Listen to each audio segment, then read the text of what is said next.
Ikaw ay Pedro, ikaw ay Pedro, at sa ibabaw nitong bato ay itatatago ang aking simbahan, at sa kanya'y di mananaig ang kapangyarihan ng impyerno. Ikaw ay Pedro, ikaw ay Pedro, at sa ibabaw nitong bato ay itatatago ang aking simbahan.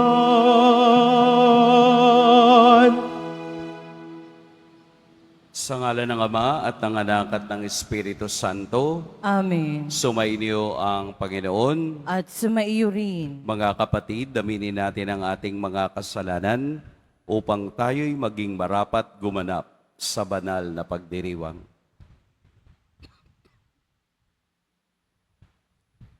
Tayo pong lahat, inaamin ko sa makapangyarihang Diyos At sa inyo, mga kapatid, na luba ako nagkasala sa isip, sa salita, at sa gawa, at sa aking pagkukulang. Kaya isinasamo ko sa mahal na Birheng Maria, sa lahat ng mga anghel at mga banal, at sa inyo, mga kapatid, na ako'y ipanalangin sa Panginoong ating Diyos. Kaawaan tayo ng makapangyarihang Diyos, patawarin tayo sa ating mga kasalanan at patnubayan tayo sa buhay na walang hanggan. Amen. Panginoon, kaawaan mo kami. Panginoon, kaawaan mo kami. Kristo, kaawaan mo kami. Kristo, kaawaan mo kami. Panginoon, kaawaan mo kami. Panginoon, kaawaan mo kami.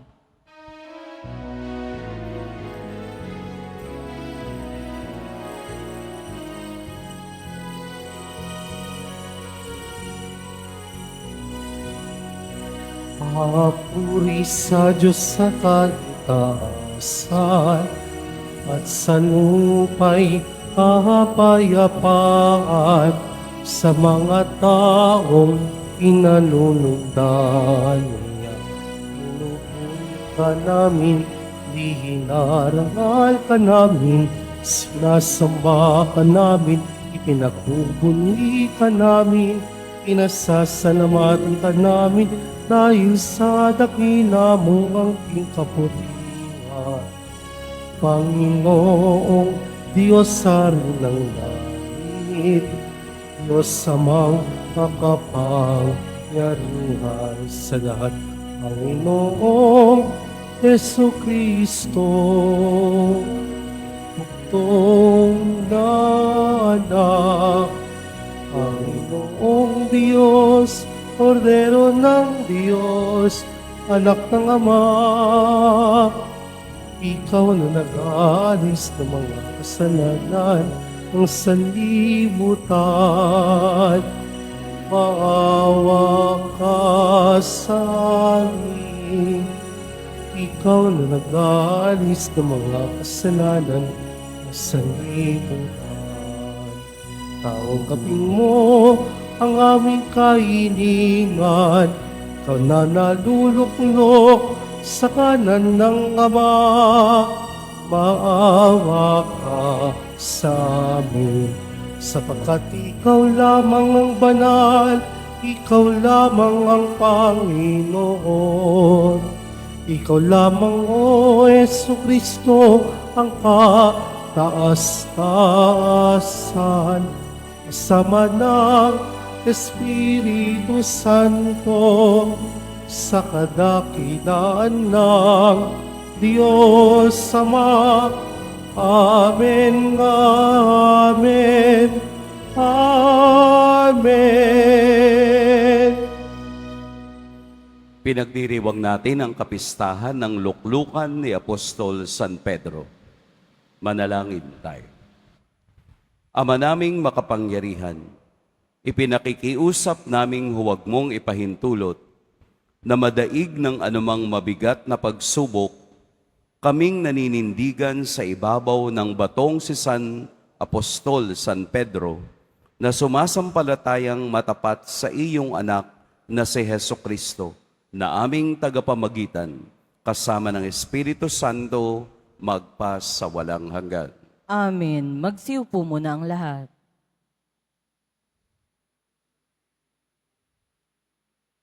Pagbasa mula sa unang sulat ni Apostol San Pedro. Mga pinakamamahal, sa matatandang namamahala sa inyo, nananawagan ako bilang isang matandang tulad ninyo. Nasaksihan ko ang mga paghihirap ni Kristo at makakahati naman ako sa karangalang nalalapit ng ipahayag. Ipinamamanhik kong alagaan ninyo ang kawang ipinagkatiwala sa inyo ng Diyos. Pamahalaan ninyo ito ng maluwag sa loob, hindi napipilitan lamang, sapagkat iyan ang ibig ng Diyos. Gampanan ninyo ang inyong tungkulin, hindi dahil sa masakim na paghahangad ng pansariling kapakinabangan, kundi sa katuwaan, maglingkod, hindi bilang Panginoon ng inyong mga nasasakupan, kundi bilang uliran ng inyong mga kawan. At pagparito ng Pangulong Pastol, ay tatanggap kayo ng maniningning na koronang di kukupas kailanman. Ang salita ng Diyos. Salamat sa Diyos. Pastol ko'y Panginoong Diyos, hindi ako magdarahop. Pastol ko'y Panginoong Diyos, hindi ako magdarahop. Pastol aking Panginoon, hindi ako magkukulang. Ako'y pinahihimlay sa mainam na pastulan, at inaakay niya ako sa tahimik na batisan. Binibigyan niya ako niyong bagong kalakasan. Pastol ko'y Panginoong Diyos, hindi ako magdarahop. At sang-ayon sa pangako ng kanyang binitawan, sa matuwid na landasi doon ako inaakay.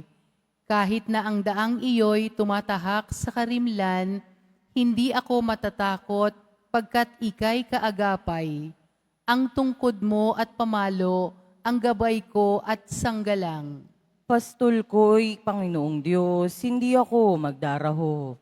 Sa harapan ng lingkod mo, ikaw ay may handang dulang. Ito'y iyong ginagawang nakikita ng kaaway. Nalulugod ka sa akin na ulo ko ay langisan at pati na ang kalis ko ay iyong pinapaapaw. Pastol ko'y Panginoong Diyos, hindi ako magdarahop. Tunay na ang pag-ibig mo at ang iyong kabutihan, sa akin tataglayin habang ako'y nabubuhay. Doon ako sa templo mo lalagi at mananahan. Pastol ko'y Panginoong Diyos, hindi ako magdarahop. Magsitayo na po ang lahat.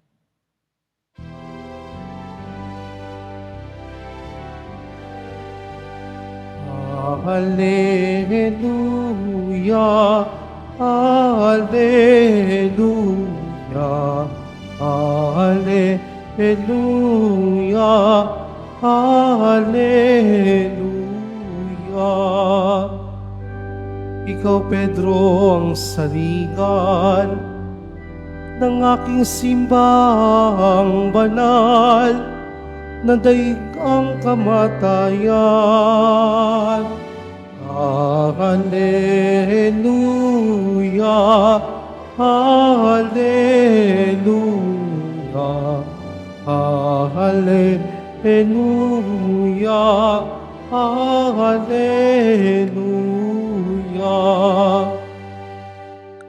Sumainyo ang Panginoon. At sumaiyo rin, Ang mabuting balita ng Panginoon ayon kay San Mateo. papuri sa iyo, Panginoon.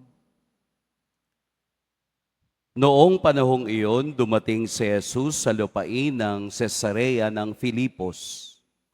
Tinanong niya ang kaniyang mga alagad, sino raw ang anak ng tao ayon sa mga tao? At sumagot sila, ang sabi po ng ilan ay si Juan Bautista kayo. Sabi naman ng iba, si Elias kayo. At may nagsasabi pang si Jeremias kayo o isa sa mga propeta.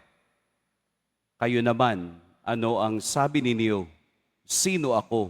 Tanong niya sa kanila. Sumagot si Simon Pedro, kayo po ang Kristo, ang anak ng Diyos na buhay. Sinabi sa kanya ni Jesus, mapalad ka, Simon na anak ni Jonas, sapagkat ang katotohanan ito'y hindi inihayag sa iyo ng sino mang tao, kundi ang aking amang nasa langit. At sinasabi ko naman sa iyo, ikaw ay Pedro, at sa ibabaw ng batong ito ay itatayo ko ang aking simbahan, at hindi makapananaig sa kanya kahit ang kapangyarihan ng kamatayan. Ibibigay ko sa iyo ang mga susi ng kaharian ng langit.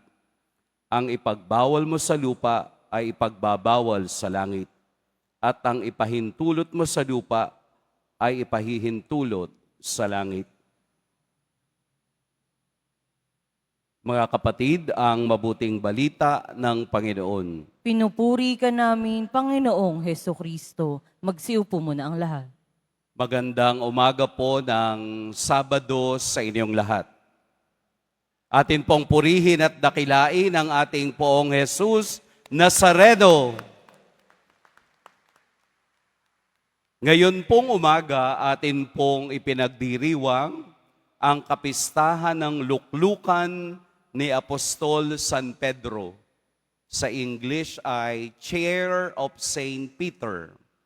Bakit po kailangan nating ipagdiwang ang isang upuan, physical na upuan ni San Pedro?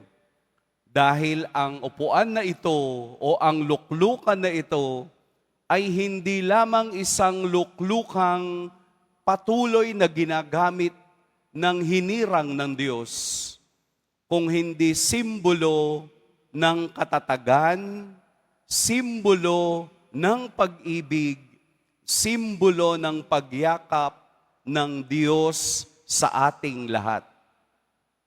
Ang Chair of Saint Peter o luklukan ni San Pedro ay simbolo ng pagkakaisa ng simbahan na simula pa noong una nang hirangin ni Jesus si San Pedro na sa ibabaw ng batong ito, itatayo ko ang aking simbahan o iglesia. Simula nang sabihin ni Jesus ang mga salitang ito, hanggang ngayon nananatili ang kaniyang simbahang lumaganap sa buong mundo. Tayo na mga Kristiyanong sumusunod doon sa kapangyarihang ibinigay ni Jesus sa kaniya, tayo ngayon ay nakikiisa upang tingnan ang luklukan bilang pinagmumulan ng autoridad ng Diyos sa ating lahat. Sa pagpili ni Jesus kay Simon Pedro, ipinakita niyang siya ang magiging puno, magiging sandigan ng ating paglalakbay at paniniwala't pananampalataya sa Diyos. Ang bawat simbahan o nasasakupan ng isang lugar ay may tinatawag na katedral. Katulad po natin, ang ating katedral ay Manila Cathedral. From the root word katedra, chair. Ang ibig sabihin po, apag ang isang katedral ay mayroong katedra, nangangahulugang ang simbahang iyon ay pinamumunuan ng isang obispo. Obispo na binigyan ng katungkulan upang mamuno at gumabay sa lahat ng sangkakristyanuhan. Sa atin po sa Manila, ay ang ating butihing Kardinal Jose Advincula na siyang simbolo ng pagkakaisa at pagpapatuloy ng misyon ng simbahan. Ang luklukan ni Apostol San Pedro ay may dalawang kapangyarihang ibinigay si Jesus. Ibibigay ko sa iyo ang mga susi. Ano po yung susi na iyon? Dalawa, ipagbawal at ipahintulot. Kaya kapag ang ating mga obispo ay nagsasalita ex cathedra doon sa kanilang upuan, ito ay gabay ng buhay pananampalataya at buhay moralidad ng bawat isa. Napakarami ng rehimeng lumipas sa buong mundo. Marami ng mga taong namatay na, nagalit sa simbahan. Marami ng mga pinuno ang patuloy na sumisira sa simbahan. Si Mussolini, sa mga Russian dictator, si Napoleon Bonaparte, lahat ng ito, lahat sila ay nagpursiging patayin ang simbahan sa iba't ibang pamamaraan. Natapos na ang kanilang rehimen, ang simbahan nakatayo pa ring matatag. Marami ng mga simbahang nagsulputan, pero hindi nangangahulugang sila ang tama at mahusay.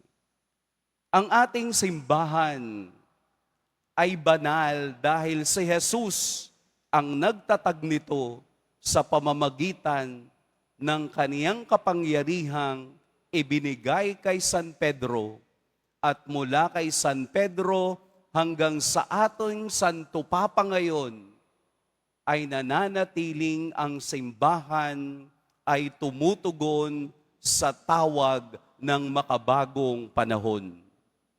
Ipagdasal po natin ang ating Santo Papa na mayroong sakit. Ipagdasal natin na ang kapangyarihan ng Diyos ang lumukob sa Kanya upang tayo'y manatiling matatag at nagpapatuloy sa misyon ng buhay. Mula noon hanggang ngayon, nananatiling ang salita ni Jesus ay tama at mahusay. Walang makapananaig kahit na ang kamatayan.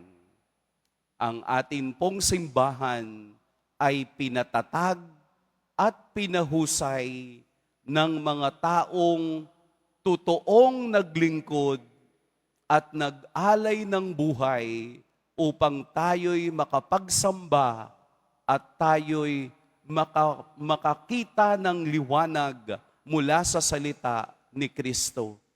Dahil sa kanilang sakripisyo, nananatili tayong matatag at nagpapatuloy ng pananampalatayang ibinigay ng Diyos sa kanila. Kaya't ang luklukan ni San Pedro ay luklukan ng pag-ibig, luklukan ng awa, at luklukan ng paglilingkod. Bakit si San Pedro? Dahil sa gabay ng Espiritu, ipinakita niya na siya ang tinatawag na primus inter pares, the first among equals. Silang mga alagad ay pare-pareho sa paningin ng Diyos, pero pinili ng Diyos si Simon Pedro upang ipakita ang katatagan at kahusayan ng salita ni Kristo.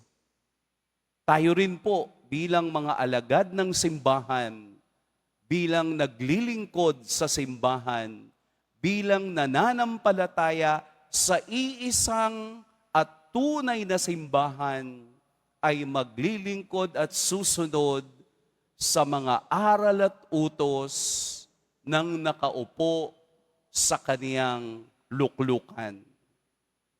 Kahit na po 5 lamang ang natitira, sila pa rin ang tunay.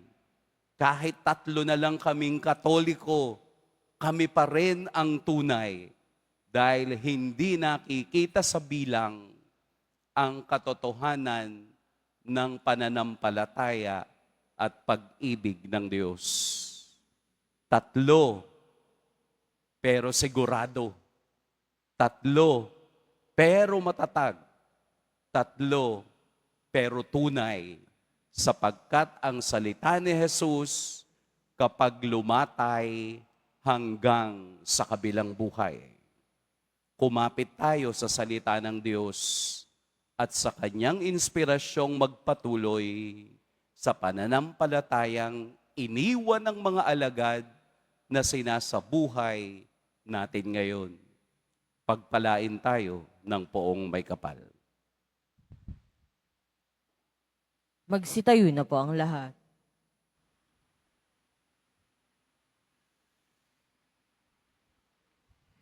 Ama naming Diyos, sa iyong pangangalaga sa mundo, pinili mo si San Pedro bilang pinuno ng mga apostol at ulo ng simbahan. Taglay ang tapat na pagtitiwala sa iyo. Nananalangin kami bilang pamayanang may pananampalataya sa pumumuno ng kahalili ni San Pedro. Basbasan mo ang iyong simbahan, O Panginoon. Basbasan mo ang iyong simbahan, O Panginoon. Ang ating Santo Papa Francisco, ang kahalili ni Pedro, naway gamitin ang kanyang kapangyarihan sa diwa ng paglilingkod. Manalangin tayo. Basbasan mo ang iyong simbahan, O Panginoon. Ang Santo Papa at mga obispo at mga naglilingkod bilang mga diplomatiko ng tanggapan ng Santo Papa, naway maging mabibisang tagapaghatid ng pagkakaisa sa mundo. Manalangin tayo. Basbasan mo ang iyong simbahan, O Panginoon.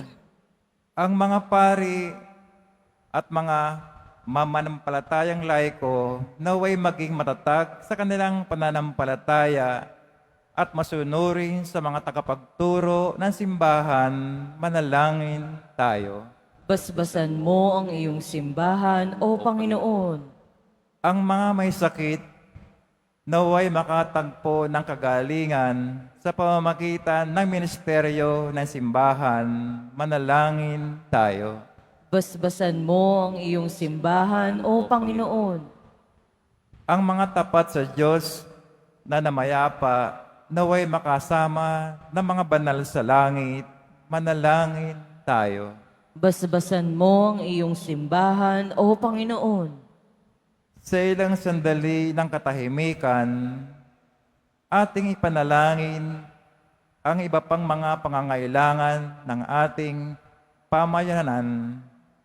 Gayun din ang mga intensyon na iniaalay sa ating misa sa araw na ito, at isama rin natin ang ating mga pansariling kahilingan.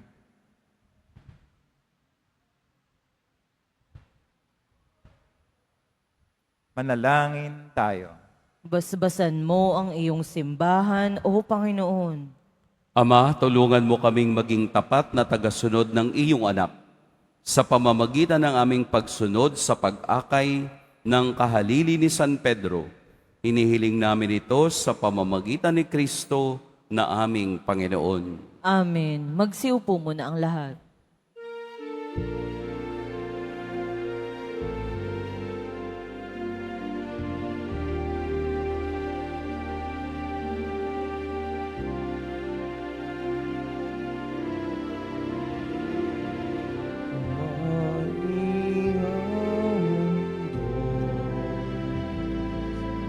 Sa'yo, Panginoon,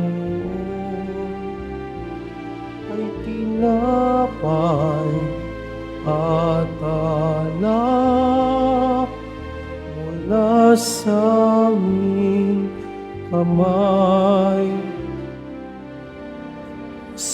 iyong kabutihan.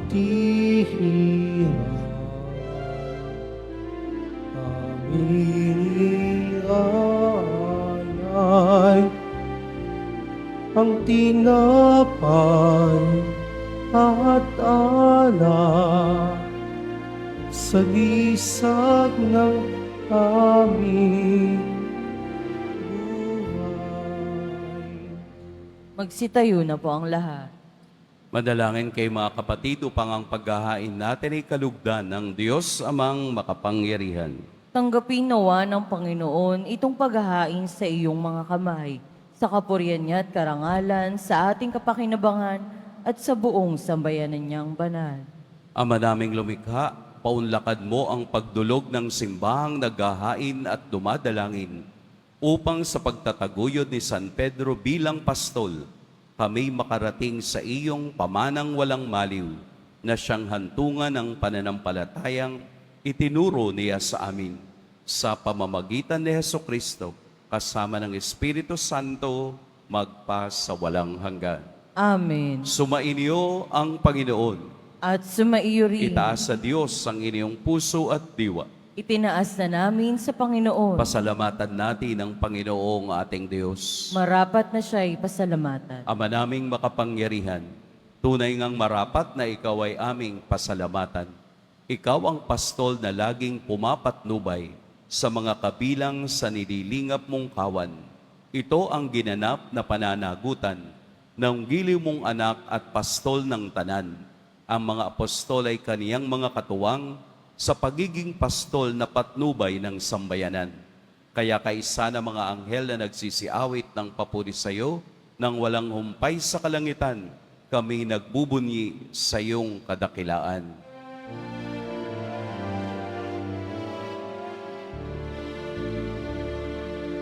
Santo, Santo, Santo, Panginoong Diyos ng mga hukbo, napupuno ang langit at lupa ng kadakilaan mo. Hosana, Hosana, Hosana sa kaitaasan. Hosana, Hosana, Hosana sa kaitaasan. Pinagpala ang naparirito sa ngalan ng Panginoon. Hosana, Hosana, Hosana sa kaitaasan. Hosana, Hosana, Hosana sa kaitaasan. Magsilhod po ang lahat. Ama naming banal, ikaw ang bukal ng tanang kabanalan, kaya't sa pamamagitan ng Espiritu gawin mong banal ang kaloob na ito upang para sa amin maging katawan at dugo ng aming Panginoong Hesukristo. Bago niya pinagtiis ang kusang loob na maging handog, hinawakan niya ang tinapay, pinasalamatan kaniya, pinaghati-hati niya iyon, iniabot sa kaniyang mga alagad at sinabi, tanggapin ninyong lahat ito at kanin, ito ang aking katawan na ihahandog para sa inyo.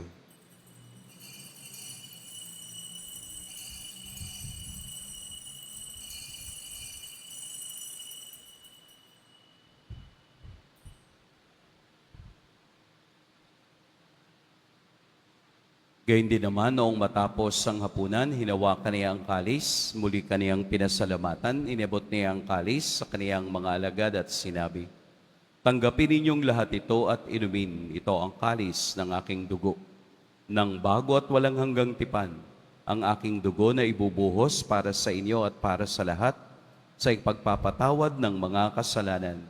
Gawin ninyo ito sa pag-alala sa akin.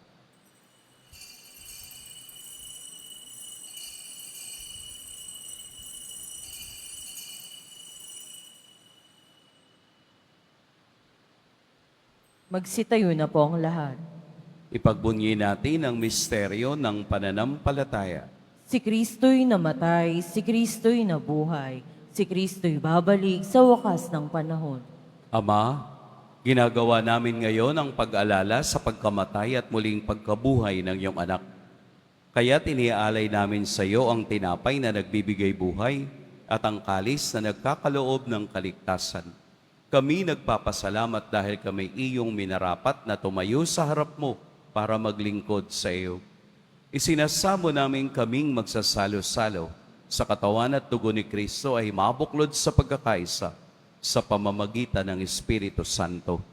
Ama, lingapin mo ang iyong simbahang laganap sa buong daigdig. Puspusin mo kami sa pag-ibig kay San Francisco na aming Papa at ni Jose na aming Obispo at ng Tanang Kaparian. Alalahanin mo rin ang mga kapatid naming nahimlay nang may pag-asang sila'y muling mabubuhay, gayon din ang lahat ng mga pumanaw. Kaawaan mo sila at patuloyin sa iyong kaliwanagan. Kaawaan mo at pagintapating kaming lahat na makasalo sa iyong buhay na walang wakas. Kaisa ng mahal na Birheng Maria na ina ng Diyos, ng kabiyak ng puso niyang si San Jose, kaisa ng mga apostol ni San Juan Bautista, at ng lahat ng mga banal na namuhay dito sa daigdig ng kalugod-lugod sa iyo, maipagdiwang nawa namin ang pagpupuri sa ikararangal mo sa pamamagitan ng iyong anak na aming Panginoong Heso Kristo. Sa pamamagitan ni Kristo, kasama niya at sa Kaniya, ang lahat ng parangal at papuri sa iyo, Diyos, Amang makapangyarihan, kasama ng Espiritu Santo, magpa sa walang hanggan.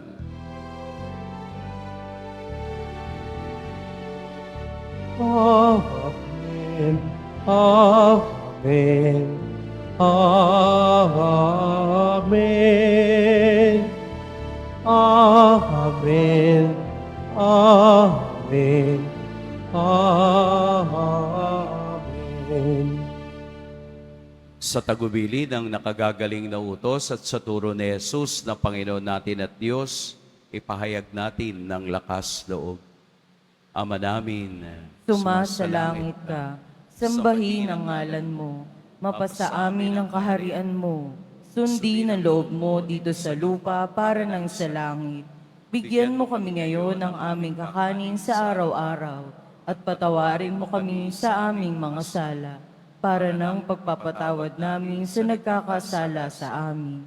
At huwag mo kaming ipahintulot sa tukso, at iadya mo kami sa lahat ng masama. hinihiling namin kami iadya sa lahat ng masama. Pagkalooban ng kapayapaan araw-araw, iligtas sa kasalanan at ilayo sa lahat ng kapahamakan. Samantalang aming pinananabikan ang dakilang araw ng pagpapahayag ng tagapagligtas naming si Heso Kristo. Sapagkat iyo ang kaharian at ang kapangyarihan at ang kapurihan magpakailanman. Amen. Panginoong Heso Kristo, sinabi mo sa iyong mga apostol, kapayapaan ang iniiwan ko sa inyo, ang aking kapayapaan ang ibinibigay ko sa inyo. Tunghayan mo ang aming pananampalataya at huwag ang aming pagkakasala. Pagkalooban mo kami ng kapayapaan at pagkakaisa ayon sa iyong kalooban, kasama ng Espiritu Santo, magpa sa walang hanggan. Amen. Ang kapayapaan ng Panginoon naway laging sumainiyong lahat. At sumaiyo rin. Magbigayan kayo ng kapayapaan sa isa't isa. Peace be with you. Kordero ng Diyos na nag-aalis ng mga kasalanan ng sanlibutan, maawa ka sa amin. Kordero ng Diyos na nag-aalis ng mga kasalanan ng sanlibutan, maawa ka sa amin. Kordero ng Diyos na nag-aalis ng mga kasalanan ng sanlibutan, ipagkaloob mo sa amin ang kapayapaan. Magsiluhod po ang lahat. Ito ang kordero ng Diyos, ito ang nag-aalis sa mga kasalanan ng sanlibutan. Mapapalad ang inaanyayahan sa kaniyang piging. Panginoon, hindi ako karapat-dapat na magpatuloy sa iyo, ngunit sa isang salita mo lamang ay gagaling na ako.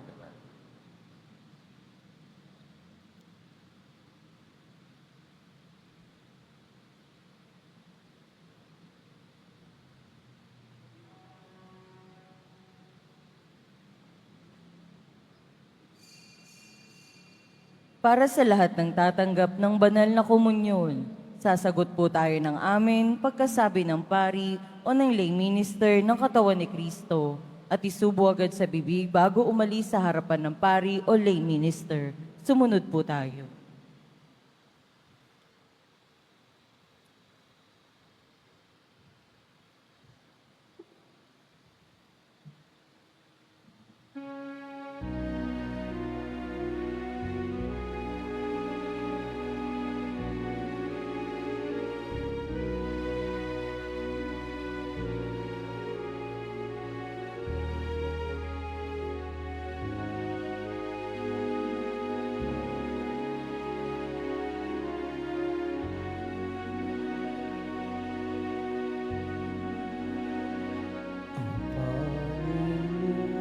Panginoon, ang aking pastol, wala kong dapat ikapangamba.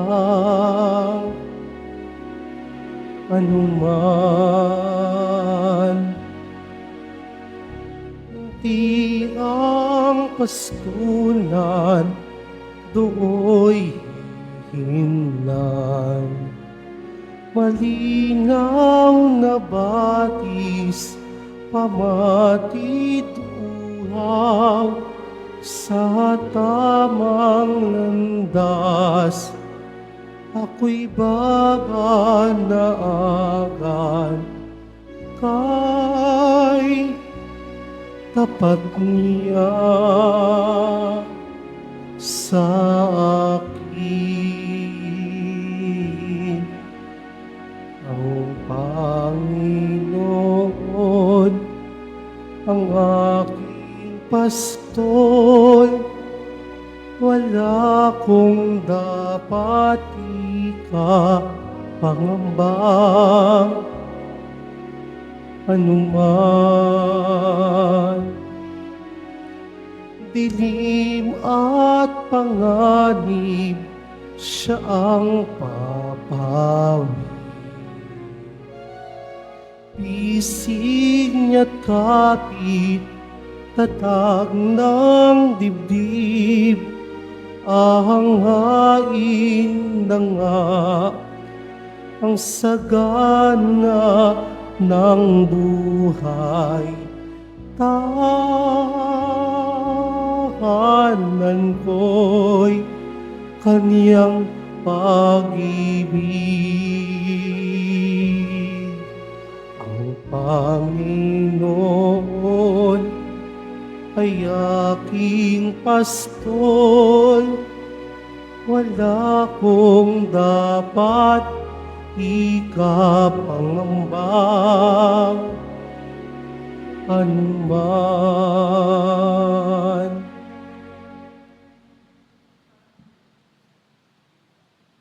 Announcement. Sa lahat po ng may lumang palaspas na ginamit noong linggo ng palaspas, maaari niyo pong dalhin sa simbahan ang mga ito hanggang February 28. Ito po ay susunugin sa darating na March 4, 2025, Martes, bago ang Miyerkules ng Abo sa March 5, 2025. Ipinakikiusap na bago dalhin ay alisin na ang ribbon, wires at mga stampitan nito. Inihahandog po ng programang Home Base Plus ang mga kwento ng himala ng Poong Jesus Nazareno. Ito po ay mga dokumentaryo sa mga buhay na binago ng ating Nuestro Padre Jesus Nazareno. Mapapanood po ito bukas, linggo, sa ganap na ika-6 ng umaga sa GMA 7. Gayun din para sa mga nais magbahagi ng kanilang mga kwento ng himala ng Nazareno, mangyari na mag-email sa himalanangnazareno@gmail.com. Inaasahan po na ang lahat ay sumubaybay. Mga paalala sa mga nagsisimba, pagkatapos ng misa, wiwisikan po ang lahat ng banal na tubig. Pinakikiusapan ng lahat na manatili lamang muna sa inyong mga lugar. Tanging sa Quezon Boulevard o sa Plaza San Juan lamang ang labasan ng lahat. Sumunod po tayo. Maraming salamat po sa inyong pagdalaw at pagsisimba sa Basilica Minor at Pambansang Dambana ni Jesus Nazareno. Magsitayo na po ang lahat. Manalangin tayo.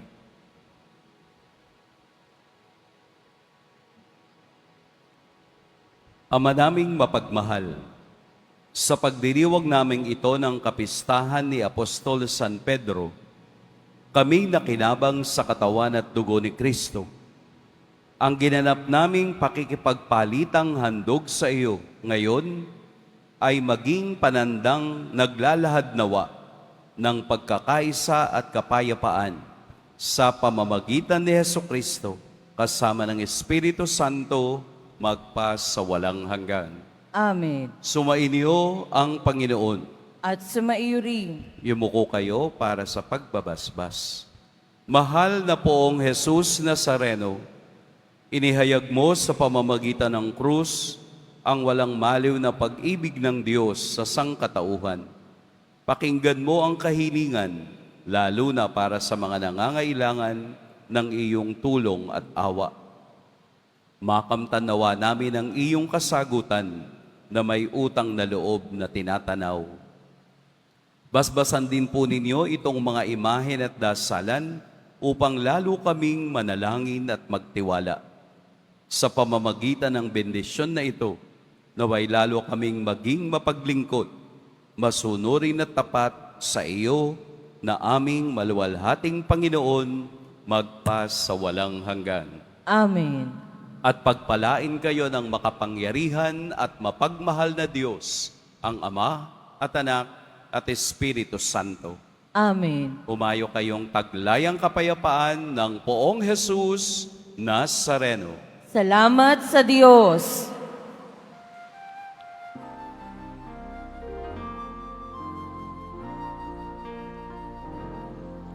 Nuestro Padre Jesus Nazareno, sinasamba ka na amin.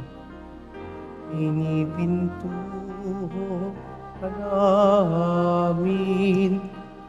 Aral mo ang aming buhay at kaligtasan. Nuestro Padre Jesus Nazareno, ligtas mo kami sa kasalanan.